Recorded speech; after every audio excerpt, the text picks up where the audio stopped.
사도행전 6장 1절에서 7절까지 말씀입니다. 사도행전 6장 1절에서 7절까지 한 구절씩 교독하고 7절은 함께한 목소리로 낭독합니다. 그때 제자가 더 많아졌는데 헬라파 유대인들이 자기들의 과부들이 매일의 구제에 빠짐으로 히브리파 사람을 원망하니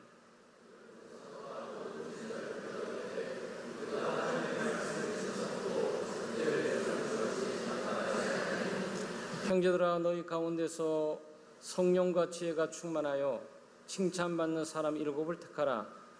우리가 이 일을 그들에게 맡기고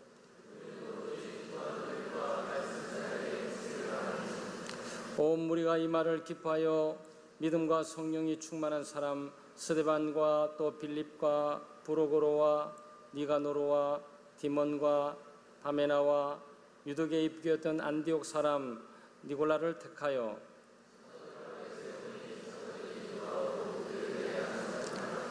하나님의 말씀이 점점 왕성하여 예루살렘에 있는 제자의 수가 더 많아지심이죠. 허다한 제사장의 무리도 이 도에 복종하니라. 아멘. 네, 교회 부흥의 원리라는 제목으로 말씀을 나누겠습니다. 교회는 성장하고 부흥해야 됩니다. 그것은 인간의 힘과 능력으로 하는 것은 아니지만 이 초대교회의 특징 가운데 하나는 어려움, 시련, 박해, 극한 고난 가운데서도 교회가 점점 성장하는 거예요. 교회가 부흥하는 겁니다. 그러니까 하나님의 역사를 우리가 볼 수가 있는 거죠. 아마 본문은 우리가 잘 아는 말씀인데 초대교회 처음 교회들은 조직이 갖춰져 있지 않으니까 지금 조직화되어 가고 있고 체계화되어 가고 있고 그리고 사람을 세워가면서 일을 해가고 있습니다. 그리고 사도행전은 성령의 역사도 보게 되고 선교의 역사도 보게 되고 교회의 역사도 보게 되고 교회의 발전 단계도 볼 수가 있습니다. 그래서 교회가 어떻게 성장하고 부흥할 수 있을까? 아마 여러분도 큰 관심사 아니겠어요? 한국 교회가 성장도 멈추고 또 부흥도 멈추는데 인간적인 다양한 방법, 도대체 무슨 방법을 써야 교회가 성장하고 부흥할 수 있을까? 이 질문들은 교회가 존재하는 동안 어떤 시대를 막론하고 아마 생각할 수밖에 없고 생각해야만 되는 그런 주제일 겁니다. 그 답들을 우리는 오늘 본문에서 찾아볼 수 있습니다. 성경은 우리들에게 여러 가지 방법들만 제시하는 것이 아니고 원리를 제시해 주고 있어요. 각 시대마다 그 원리를 잘 적용하기를 바라는 거죠. 그냥 각 시대마다 상황이 달라지니까 마주치면서 또 대처해 나가는 방법이 달라질 수밖에 없는데 이 원리는 달라질 수가 없거든요. 시대가 아무리 변해도 이 원리는 여전히 진실로 남게 되고 그 원리를 그 당대 사람들이 얼마나 지혜롭게 상황들을 파악하고 이해해서 적용할 수 있느냐라는 측면에 달려 있는 겁니다. 그래서 오늘 우리는 본문을 통해서 몇 가지 우리 창대교회 또는 우리 부서 또 우리 선교회 우리 구역에 성장하고 또 부흥하는 원리를 몇 가지 살펴보겠습니다. 첫째는 화목해야 됩니다. 믿음의 공동체 하나님의 교회는 평화하고 화목해야 됩니다. 교회가 성장하고 발전하고 또 부흥하기 위해서는 서로 다투지 말고 분쟁하지 말고 또 원망하지 말고 또 시비 걸지 말고 서로 함께 세우고 격려하고 위로해 주면서 세워가야 되는 거죠. 사람을 무너뜨리는 것은 쉽습니다. 한마디만 해도 저 사람 뭐 쓸모있게 사는 순간 아무 힘도 쓰지는 못해요.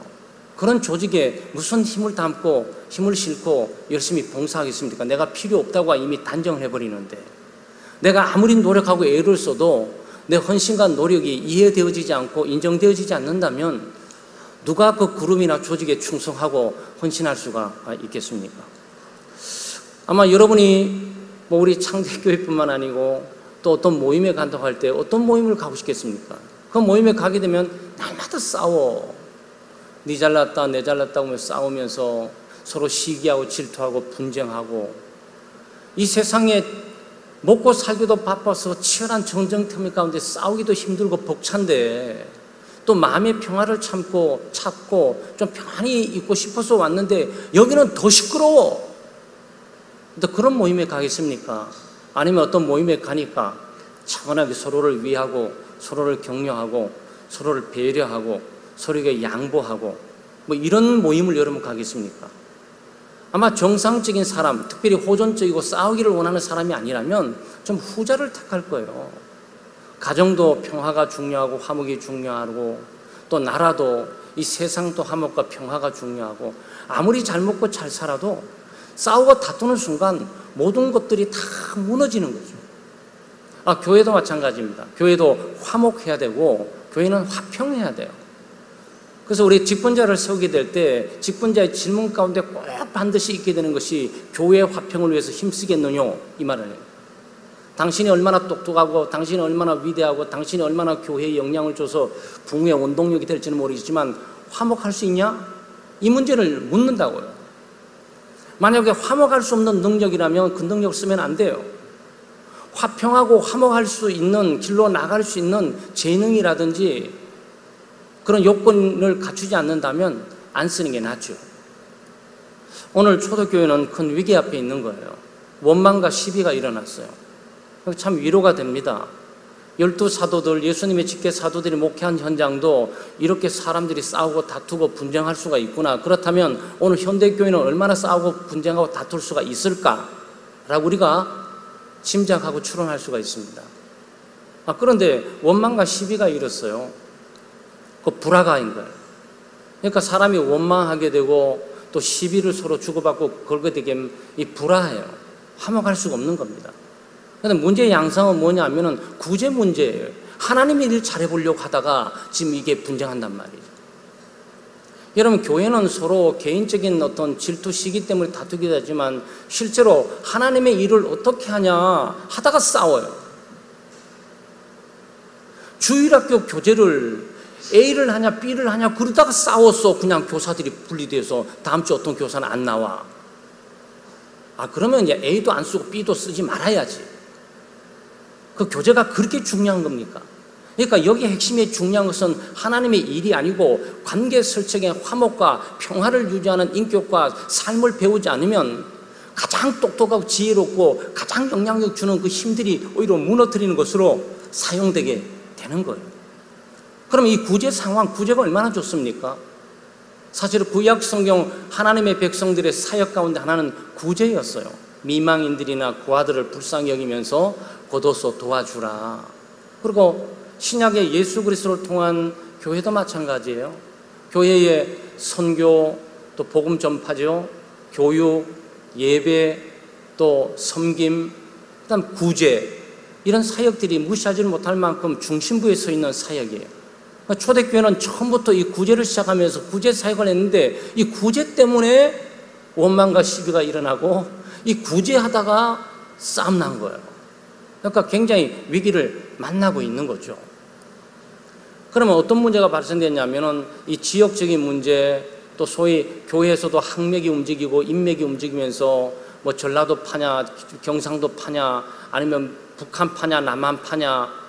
여러분, 어떻게 우리 교회는 생사할 줄 몰라도 어떤 교회의 역사적인 무대 가운데 그런 것들이 팽팽하게 작용이 됩니다.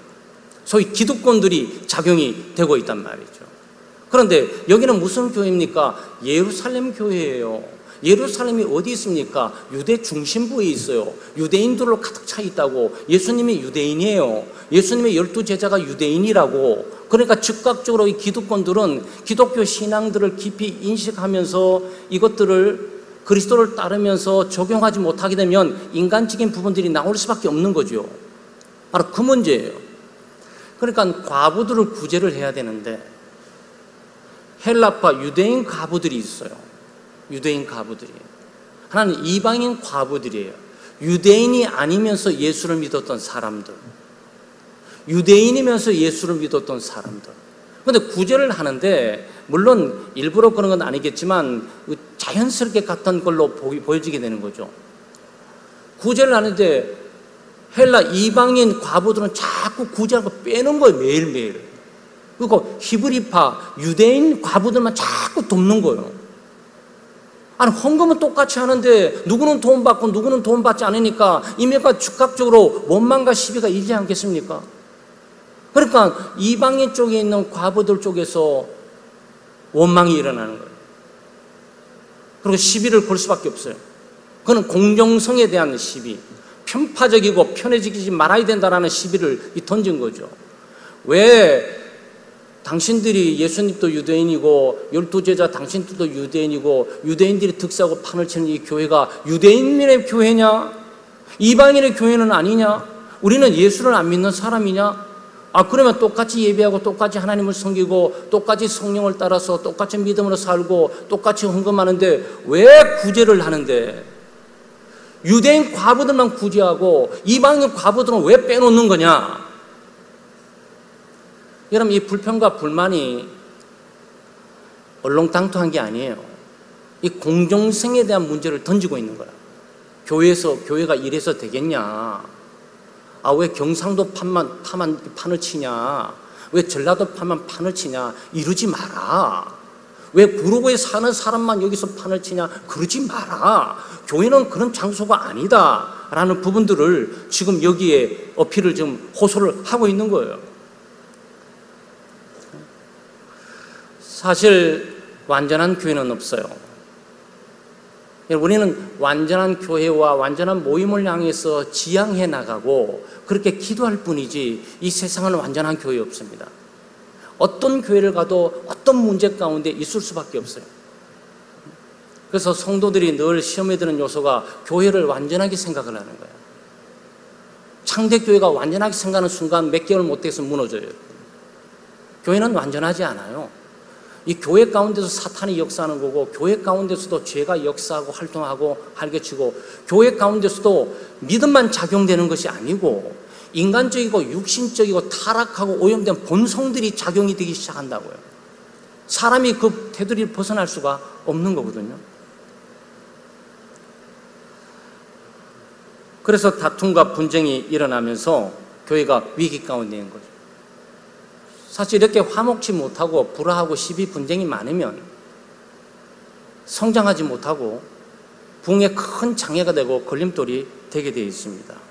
그래서 우리는 여기서 교회 사명 두 가지를 어떻게 볼 수가 있는데, 하나는 교회의 불완전함입니다. 불완전함. 그래서 창대교회 교우들은 교회의 성장과 부흥을 앞두고 있게 될 때 이런 것들이 시비가 있을 수 있고 원망이 있을 수 있고 시기가 있을 수 있고 다툼이 있을 수 있고 불공정이 있을 수 있고 편애가 있을 수 있고 편파적인 것이 있을 수가 있다. 그런 것들은 우리 성장에 장애가 될 뿐만 아니고 화합과 연합을 이루는 데 장애가 된다. 그러니 우리는 이 불완전한 상태와 현실들을 그대로 받아들이면서 기도해야 된다로 바꿔야 돼요. 그래서 원망과 시비로 바꿀 것이 아니고 기도하면서 하나님의 도우심을 받아야죠. 그리고 또 하나는 이거는 인간이 해결할 수 있는 것은 아니다라는 부분입니다. 하나님의 일은 하나님이 하셔야 된다는 거예요. 사람들은 원망을 해결해보려고 노력해요. 시비를 해결해보려고 노력합니다. 죄악이 움직이고 육체의 정욕과 안목의 정욕, 그것들이 움직이는 것들을 인간적인 방법으로 해결해보려고 노력을 해요. 절대 해결되지 않습니다. 하나님의 일은 하나님이 하셔야 하는 거죠. 교회가 그걸 인식을 하셔야 돼요. 불완전할 뿐만 아니고 문제 많은 이 교회와 이 공동체 더미 가운데서 내가 해결해보려고 뛰어드는 그 순간 자기가 깨어지고 무너져요. 자기가 시험이 들어버려요. 아무리 좋은 위치와 영향력을 갖고 있다 할지라도 죄악에 움직이는 소용돌이에 들어가는 그 순간 자기도 그 소용돌이에 휩싸여서 거기에 헤어나올 수가 없게 되는 거예요. 교회의 일은 인간적인 힘과 능력으로 해결할 수가 없다. 오히려 하나님의 도우심과 하나님의 능력으로만 이 문제를 진행해 나갈 수가 있다. 자, 그런데 여기 보게 되면 아마 여러분이 생각하게 될 때 여기 누가 움직이고 있는 거죠? 어떤 일단의 사람들이 편파적이고 편해지고 움직이고 있는 거예요. 자기들이 교회를 잘해보려고 했던 거예요. 자기들이 구제를 잘해보려고 했다는 거예요. 자기들이 나름대로 방법과 생각대로 교회를 정말 더 아름다운 교회로 만들어보려고 노력한 결과가 이 모양이에요. 여러분, 우리 인간의 노력과 수고를 무효화시키는 것을 말하는 것이 아니고 하나님의 도우심과 인도하심, 하나님의 뜻을 따라서 우리가 순종하는 마음으로 믿음으로 사용하지 않고 우리의 꾀와 우리의 지혜와 우리의 경험을 가지고 교회를 운영하고 신앙생활을 해보려고 노력하게 될 때 거기는 오히려 방해가 더 커지는 거예요. 이걸 알게 되면 교회 성장과 부흥을 향해 나가는 교우들은 교회가 불완전하구나, 이것은 우리 힘과 능력으로 지압하면서 이건 해결해 나갈 수 있는 문제가 아니구나, 이것은 기도해야 되겠다라고 기도하는 교회로 바꿔지게 되죠. 그래서 하나님이 일하시게 하는 것이고 하나님께서 변화시키시고 하나님께서 새롭게 하시는 방향으로 나가게 되는 거예요. 두 번째는 좋은 일꾼을 세워야 돼요. 좋은 일꾼을 세워야 되는데, 하나님이 일하시면서 동시에 오늘 가만히 보면 하나님이 내려오셔서 다 이렇게 하시면 얼마나 좋겠어요. 근데 하나님은 육신을 입고 이 땅에 오신 하나님의 아들 예수 그리스도의 십자가 못 박혀 죽는 구원 성취의 사건으로 다 해결하신 거고, 이제는 하나님은 성령을 통해서 사람을 불러서 하나님의 교회 일, 하나님의 일을 함께 하세요. 초대교회 이 불화의 문제, 원망과 시비의 문제를 어떻게 해결합니까? 사람을 세우는 거예요. 사람을 세우는데 원망과 시비가 없이, 불화와 다툼이 없이 이 문제를 잘 다룰 수 있는 사람이 필요하다라는 거예요. 인사가 만사라는 말이 있어요. 이 국가를 운영할 때도 국가를 운영할 사람이 필요한 것이고, 회사를 운영하게 될 때 회사를 운영할 인재가 필요한 거예요. 그래서 여러분 회사를 뽑게 될 때 미래의 차세대 인재를 지금 등용을 뽑는 거라고. 위에 있는 한 세대가 가면서 20, 30년 후에 바로 지금 신입사원이 이사가 돼서 이 문제를 움직여낼 수 있도록 하나님 뽑는단 말이죠. 교회도 사람이 필요해요. 그런데 그 사람이 어떤 사람이냐면 단순히 학력이 높고 지식이 높고 사회 신분 지위가 높은 사람이 아니고 믿음이 충만한 사람, 성령이 충만한 사람, 이 지혜가 충만한 사람, 바로 이 사람이 필요한 거예요. 그래서 이 사람을 지금 뽑고 있는 장면이죠. 여러분, 교회는 문제가 없을 수 없어요. 여러분의 선교회라든지 여러분의 주일학교라든지 여러분의 구역에 문제가 없을 수 없어요. 문제가 있는 게 당연해요. 바로 그 문제 때문에 우리가 필요한 것이고 그 문제 때문에 하나님께서 나를 여기에 두신 거죠. 문제가 있지만 문제를 해결할 사람이 있고 사람이 필요하지 않겠어요? 교회에 뭐가 있습니까? 예배가 있잖아요. 예배는 누가 하는 겁니까? 사람이 하는 거죠. 선교와 복음 전도 사명이 있잖아요. 그걸 누가 합니까? 사람이 하는 거죠. 봉사하고 헌신하고 섬겨야 되잖아요. 구제해야 되잖아요. 그건 누가 합니까? 사람이 하는 거죠. 그러니까 가만히 보세요. 교회 보면은 예배, 교육, 섬김, 그 다음에 봉사, 구제, 그리고 교회는 다양한 행정이 있잖아요. 다양한 조직이 있고 행정이 있잖아요. 아무리 행정과 조직이 좋으면 뭐합니까? 사람이 엉망이면 그 밑에 조직이 엉망일걸. 아무리 행정체계가 좋으면 뭐합니까? 사람이 엉망인 사람이 있으면 행정체계가 곧바로 며칠 못 가가지고 망가지게 될 텐데, 아무리 망가진 조직과 아무리 망가진 행정일지라도 올바른 사람 하나 가게 되면 그 몇 달 이내에 그 체계가 탁탁 잡히면서 가도록 되어 있단 말이에요. 그 사람이 필요한 거예요. 그러니까 초대교회는 문제가 발생될 때 이 문제가 뭔가 문제 진단을 정확히 하겠다. 이게 구제의 일들이구나. 이게 편의 일이구나. 이게 편파적인 일 때문에 이런 일이 벌어지고 있는 것이구나. 그렇다면 편애하고 편파적이지 않는 사람이 필요하다. 이 사람을 뽑아야 되겠다라고 해서 지금 뽑고 있는 거예요. 그런데 뽑혀진 사람들이 누굽니까?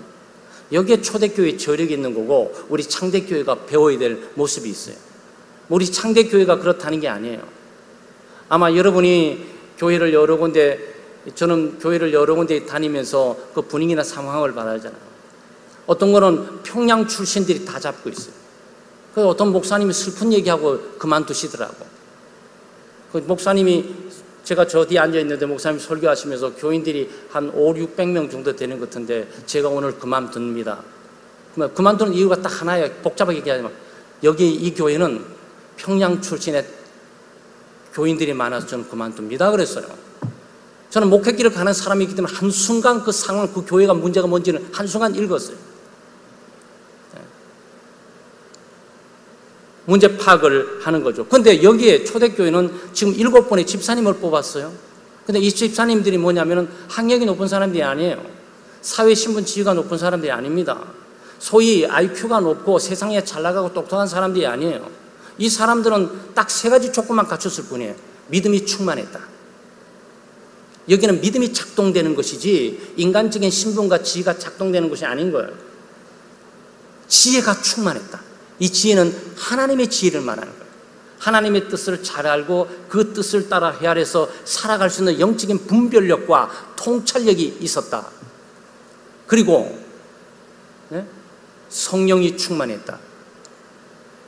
하나님의 일은 성령이 잘 하실 수 있잖아요. 그러니까 성령으로 충만하게 되면 하나님의 뜻을 잘 알게 되고 하나님의 마음을 읽고 하나님의 뜻을 따라 살 수밖에 없어요. 그래서 교회는 이게 필요한 거예요.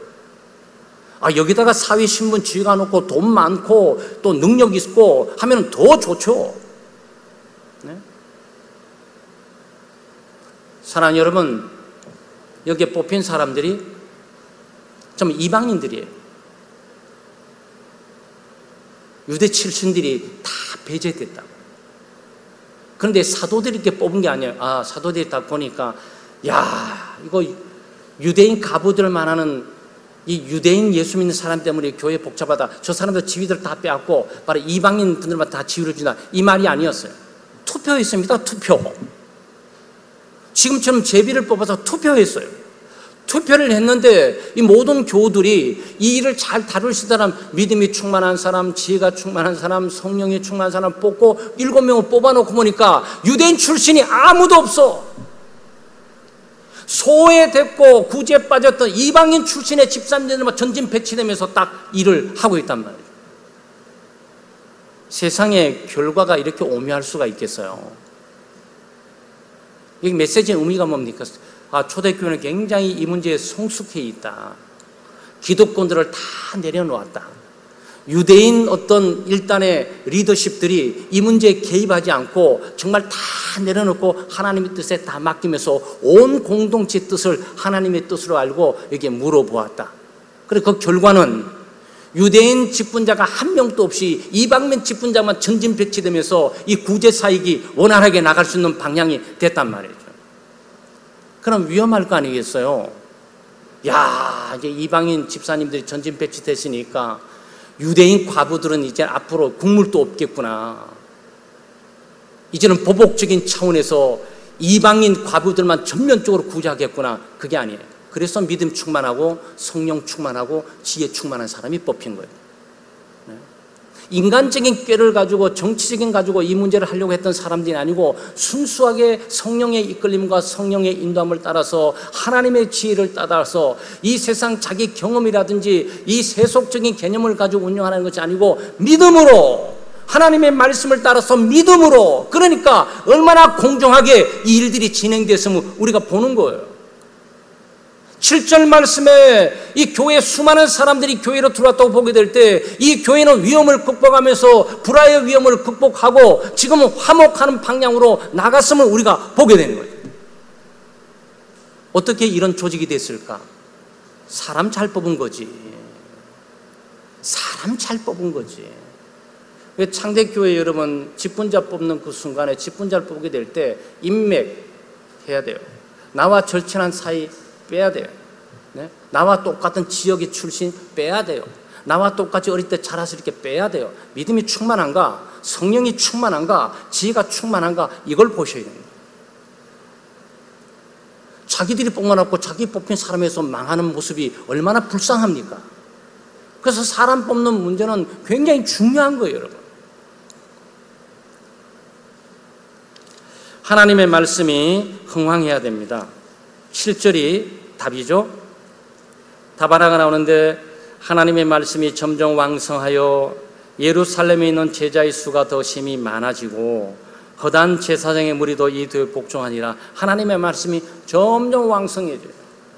사실 이게 2절과 함께 결부되어 있는 말입니다. 2절에는 12사도가 모든 제자를 불러 이르되 우리가 하나님의 말씀을 제쳐놓고 접대를 일을 삼는 것이 마땅하지 아니하니 그랬어요. 이건 뭐냐면은 사도들이 다 했던 거예요. 사도들이 교회 행정도 하고 교회 조직도 하고 재정도 하고 구제도 하고 말씀도 하고 기도도 하고 이 사도들이 다 해왔던 거예요.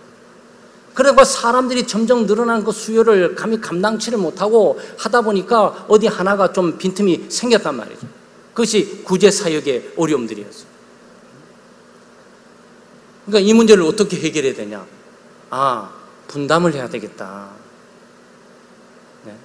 우리는 말씀과 기도만 전무하고, 그리고 이 행정과 재정과 구제를 할 수 있는 믿음과 지혜가 성령 충만한 사람을 전진 배치해서 그 사람들이 이 일을 분담 사역을 통해서 이 일을 효과적으로 증대해 나가야 되겠다 한 거란 말이에요. 그래서 이 방법대로 성공했어요. 왜냐하면 7번의 집사님들이 뽑히고 난 다음에 교회 재정을 잘 관리할 뿐만 아니고 공평하고 또 공정하게 구제를 진행해 나가면서 교회 불화의 씨들이 다 사라지고 원망과 시비하는 일들이 다 사라져버리고, 그리고 화목에는 방면으로 가고, 그리고 정말 이 사도들은 이제는 그 모든 것들을 맡겨놓고 말씀과 기도에 전무하니까 결국은 하나님의 말씀이 왕성해진 거예요. 하나님의 말씀이 왕성해진 거예요. 물론 이렇게 왕성교회가 여기에 답을 얻어서 왕성교회라고 지었는지 모르지만 이름 잘 지었어요. 근데 우리 창대교회 이름도 만만치 않아요. 창대교회.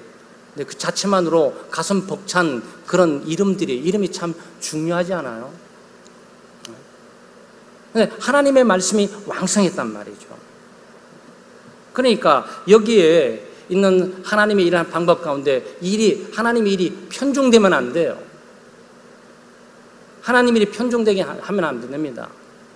한 사람에게 모든 것들을 다 맡겨서 그 일들을 다 할 수가 없다는 얘기예요.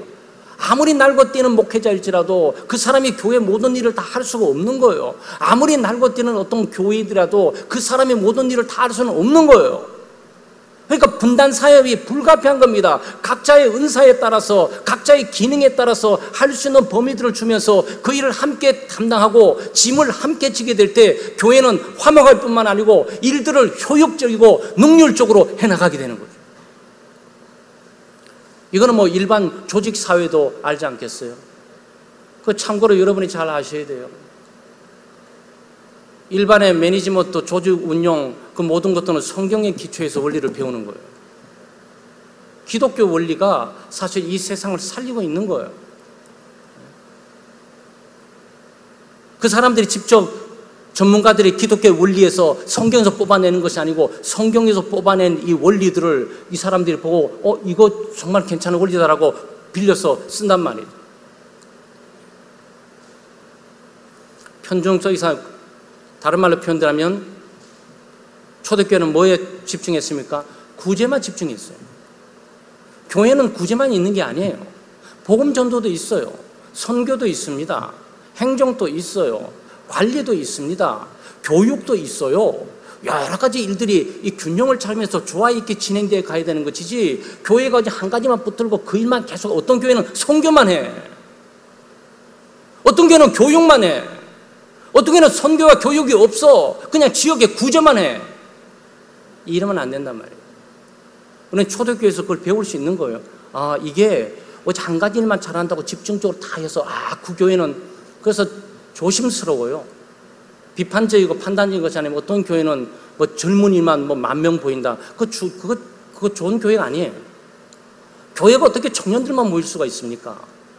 교회는 어린이들, 중고등부, 청년들, 장년들, 노년들이 함께 병행도 어우러지는 그 모습의 조화를 이루고 나가는 게 교회인데, 청년들만 있으면 그거는 교회가 아니라도 자기들끼리 메시지 안 주면 딱 단합해서 일할 수 있는 거지. 그러니까 교회 본질을 우리가 깊이 이해하셔야 돼요. 따라서 교회는 여기서 지금 교회 성장과 부흥이라는 과정 가운데 균형 잡힌 사역을 해야 된다. 구제라는 한 가지 일에만 해가지고 자기들이 잘하는 일에만 이렇게 해서 하는 것이 아니고, 교회가 교회다워지기 위해서는 여러 가지 교회해야 될 기능들을 함께 공유하고 분담하고 각자 은사대로 사람을 뽑아서 전진 배치해서 이 일들을 감당하게 해야 된다는 거예요. 그리고 하나님의 말씀이 왕성하게 증거되죠. 그러니까 교회는 하나님의 말씀의 권위를 최고의 권위로 삼으셔야 돼요. 이거는 교회, 우리 창대교회를 말하는 것이 아니고 창대교회에 참여하는 모든 교원들의 갖고 있는 신앙법이 성경이 내 삶의 최고의 권위다. 내 신앙과 내 삶의 모든 결정을 하는, 선택하는 최고의 기준이 되는 책이다라는 부분을 고백하면서 받아들여야 돼요. 성경대로 믿고 성경대로 살아야죠. 그게 교회가 아니냐고. 그러다 우리가 그렇게 안 산다는 것이 아니고 우리 슬로건이 지금 그거 아니겠어요? 그러니까 교회는 하나님의 말씀이 왕성해야 돼요. 활동보다도 하나님의 말씀을 공부하는 게 더 많으셔야 된다고. 다시 말씀드리면 봉사하는 시간이 5시간이면 성경 공부 시간이 10시간이 돼야 된다는 거야. 이게 교회가 부흥되고 성장해가는 밑거름이 되는 거예요. 이걸 잃어버리면 교회는 그 본질을 잃어버리게 돼 있어요. 여러분 생각을 해보세요. 이 교회는 하나님의 교회 아니겠어요? 예수 그리스도 교회 아닙니까? 우리는 예수 그리스도를 믿고 그리스도를 따르기를 원해요.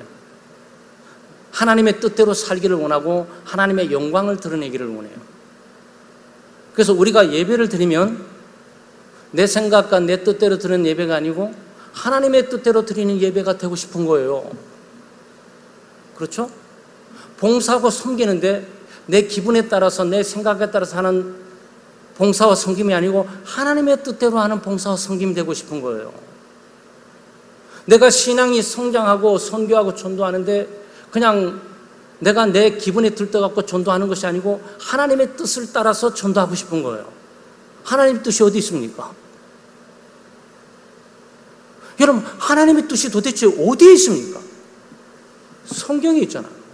성경에. 하나님 뜻대로 살아야죠. 하나님 말씀을 배워야 되는 거예요. 하나님 말씀을 공부해야 됩니다. 하나님 말씀을 들어야 돼요. 한 발짝을 뛰어도 이 한 발짝이 하나님의 뜻을 따라 디디는 발자국이 되어야 되는 것이지 수천 발짝을 디뎌가지고 나는 엄청난 발자국을 디뎠고 나는 여기까지 와서 자부할지 모르지만 하나님 뜻과 아무 관계가 없어. 아무 의미 없어요. 그거 아무 의미 없습니다. 그래서 우리 효도하면서 부모님 날 우리 5월달에 부모님께 효도하기 위해서 용돈 좀 드리라 그러잖아요. 그건 부모님이 원하시는 거지. 아무리 좋은 구두, 그 구두 갖다 줘야지 실컷 나가 외출도 못하는 이 몸을 갖고 허리 구부정한데 구두 갖다 주면 뭐합니까? 그렇잖아요.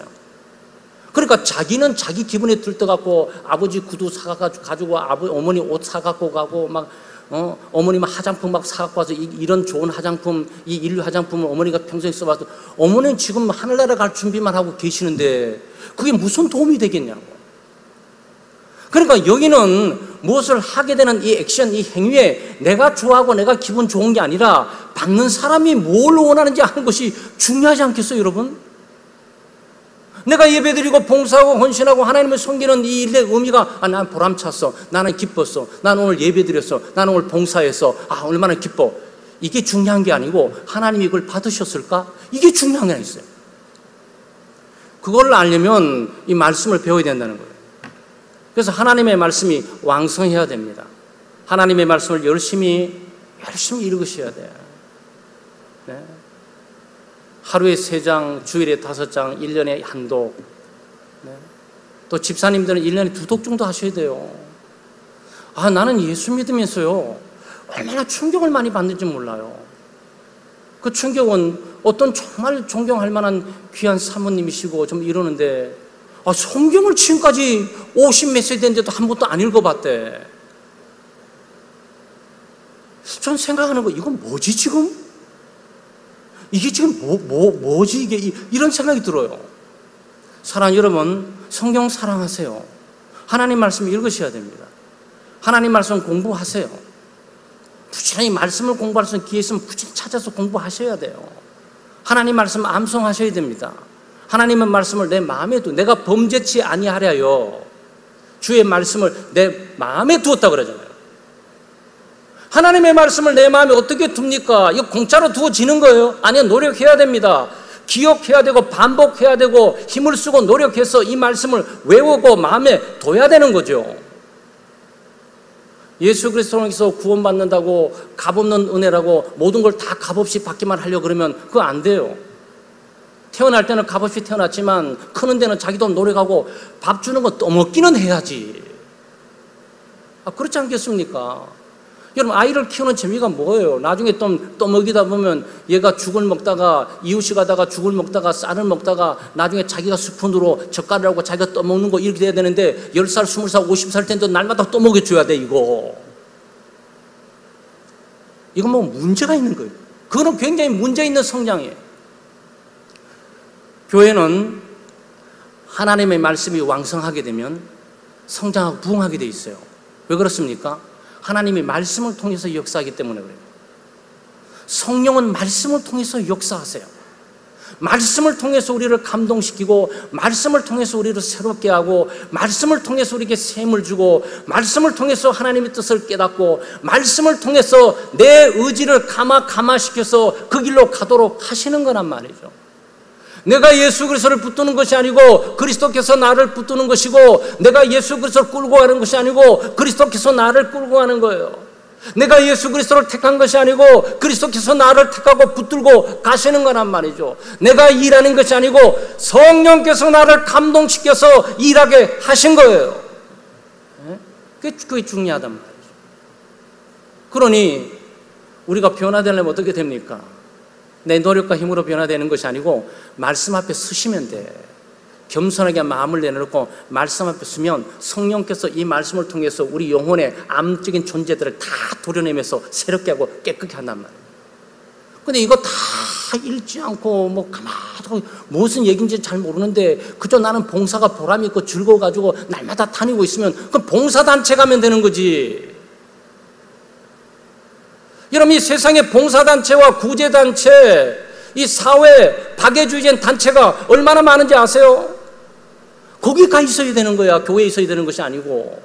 이 교회는 하나님의 말씀을 진중히 배우고 이 말씀의 뜻을 헐 깨닫고 이 말씀 앞에 늘 서고 이 말씀의 인도함을 받고 하나님의 뜻을 깨닫고 한 발짝 한 발짝 딜 때마다 성령께서 역사해서 주변의 사람들의 영향력 주고 변화를 일으키는 것이란 말이에요.